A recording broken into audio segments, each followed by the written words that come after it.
Salam alaikum wa rahmatullahi wa barakatuh. Nous espérons que vous allez bien. Aujourd'hui, nous allons vous donner 5 astuces pour méditer le Coran. Introduction. Le Coran est la parole incréée d'Allah. C'est une lumière, une guidée, une miséricorde, un remède pour les maladies. Il n'a pas été révélé uniquement pour le lire, mais aussi pour le méditer. Allah dit en s'adressant à son messager: Voici un livre béni que nous avons fait descendre sur toi, afin qu'il médite sur ces versets, et que les doués d'intelligence réfléchissent. Sourate 38, verset 29. Allah a même blâmé les hypocrites pour avoir délaissé son livre. Il dit: Ne méditent-ils pas sur le Coran, ou y a-t-il des cadenas sur leur cœur? Sourate 47, verset 24. Il y a une question cruciale qui nous vient à l'esprit. Qu'est-ce que méditer le Coran? Méditer le Coran, c'est raisonner pour comprendre son sens. C'est l'analyser pour concevoir la sagesse que renferme la parole d'Allah. C'est de tirer les enseignements et les préceptes qu'elle englobe. C'est saisir les buts et les finalités de tel ou tel verset. Pourquoi effectuons-nous tout cela? Nous méditons le Coran afin de se rapprocher d'Allah, de reconnaître sa grandeur, sa gloire, sa sublimité, sa perfection à travers les mystères et les merveilles que contiennent ces versets. Nous méditons le Coran pour mettre en pratique ses instructions. D'ailleurs, quand notre mère Aïcha fut interrogée sur le comportement du prophète, que l'éloge d'Allah et la paix soient sur lui, elle répondit: son comportement était le Coran, rapporté par Muslim. C'est-à-dire qu'il s'imprégnait de ses valeurs, suivait ses ordres, évitait ses interdits. Dans une courte vidéo, nous allons vous livrer 5 astuces pour méditer le Coran. Première astuce, pressentir la grande valeur du Coran. En récitant le Coran, il faut avoir entière conscience que c'est la parole d'Allah, le clément, le miséricordieux, le très haut, le très grand, le tout-puissant. Cette vérité doit habiter nos âmes tout en sachant que le mérite de la parole d'Allah sur les autres paroles est semblable au mérite d'Allah sur ses créatures, comme l'a déclaré Abu Abdurrahman as-Sulaymi, un des pieux prédécesseurs. Il nous incombe également de pressentir que le Coran nous fournit la réelle vie à nos cœurs. Allah dit à ses propos: Ô vous qui croyez, répondez à Allah et au messager lorsqu'il vous appelle à ce que vous donne la vie. Sourate 8, verset 24. Qataba, un des pieux prédécesseurs, disait que l'expression « ce qui vous donne la vie » désigne le Coran. Ayons à l'esprit aussi que le Coran est une guidance et un remède contre les maladies.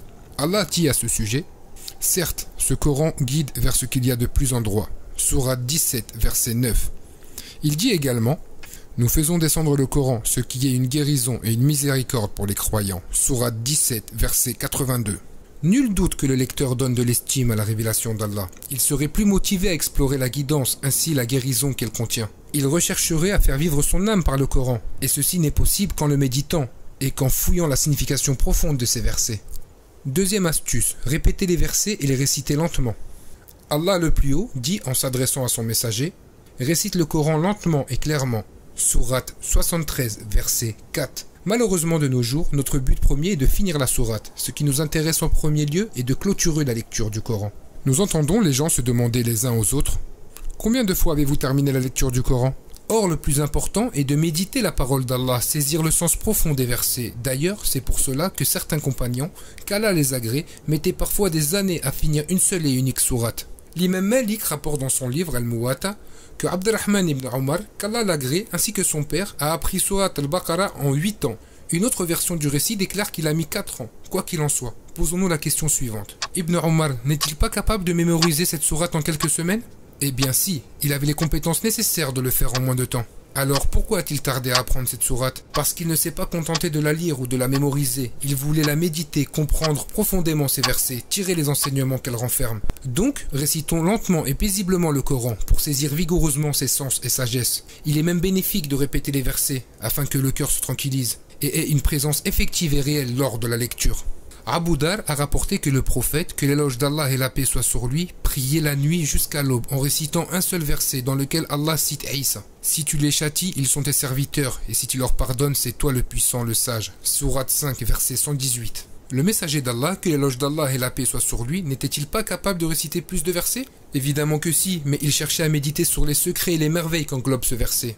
Prenons un dernier exemple. Hassan al-Basri, un pieux prédécesseur, a accompli la prière de la nuit en récitant un seul verset dans lequel Allah dit: Et si vous comptez les bienfaits d'Allah, vous ne saurez pas les dénombrer. Car Allah est pardonneur et miséricordieux. Sourate 16, verset 18. On lui a demandé: Pourquoi as-tu fait cela? Il a répondu: Il y a une leçon dans ce verset. Nous ne clignons de l'œil sans qu'il tombe un bienfait. Et ce que nous ignorons des bienfaits d'Allah est encore plus nombreux. Mukhtasar Qiyam al-Layl. Troisième astuce, saisir qu'Allah s'adresse à nous. Ayons à l'esprit qu'Allah le Très-Haut s'adresse directement à nous par le biais de son livre. D'ailleurs, le compagnon Ibn Mas'ud qu'Allah l'agrée dit à ce sujet: si vous entendez, ô vous les croyants, alors prêtez vos oreilles, car soit c'est une prescription d'Allah ou une prohibition. Certes, celui qui a en tête qu'il est concerné par les propos du Coran va déployer des efforts énormes pour le comprendre, saisir ses sens, méditer ses versets, afin de matérialiser par l'action les instructions d'Allah. Ainsi étaient nos pieux prédécesseurs, comme l'affirma explicitement Al-Hassan al-Basri, qui est décédé à l'an 110 de l'Hégire. Il dit: ceux qui étaient avant vous saisissaient les messages de leur Seigneur, ils les méditaient la nuit et les mettaient en pratique la journée. Quatrième astuce, cogiter sur le sens profond des versets. Parmi les actions qui aident à méditer le Coran, et le fait de réfléchir sur ses mystères, se poser des questions, s'interroger sur le choix des termes, l'ordre des mots, la classification des sourates, se demander pourquoi Allah nous raconte telle histoire ou autre, il y a sûrement des leçons dans cela. Mais quelles sont-elles? Nous devons également relier les versets à notre actualité. Ne pas se satisfaire uniquement de connaître un événement sans le connecter au monde d'aujourd'hui. Il faut procéder par analogie. Permettez-moi de vous donner un exemple. Allah a révélé des versets à l'égard d'Abu Lahab. Celui qui ne médite pas se contentera de dire c'est la sourate Al-Masad, les fibres. Mais le musulman intelligent cherchera les similitudes qu'il y a entre ce personnage et certains individus contemporains. Cela dit, toute action a ses limites, y compris la méditation. Et afin de ne pas sombrer dans l'excès et parler sans science, il est impératif d'appliquer la cinquième astuce. Cinquième astuce, s'instruire davantage.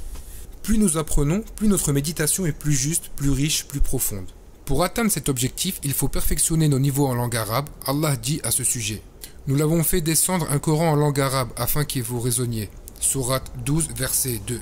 Comment cogiter sur l'essence des versets si nous ne maîtrisons pas la langue dans laquelle il a été révélé? L'arabe est le récipient de la compréhension du Coran. Plus il est large, plus la compréhension du livre d'Allah est profonde et exacte. Pour s'instruire davantage, aidons-nous d'une exégèse du Coran. Voir si le sens que nous avons tiré de telle ou telle sourate est conforme à ce que les érudits musulmans ont déduit. Si nous ne trouvons pas ce que nous avons soustrait des versets dans aucune exégèse, cela ne signifie pas forcément que notre méditation est incorrecte, car les secrets et les merveilles du Coran sont illimités. Alors, que faisons-nous dans ce cas? Interroger les savants sur la conclusion sur laquelle nous avons abouti. Conclusion. En guise de conclusion, nous implorons Allah de nous instruire, d'accroître nos connaissances, de nous aider à méditer son livre et à mettre en pratique ses instructions.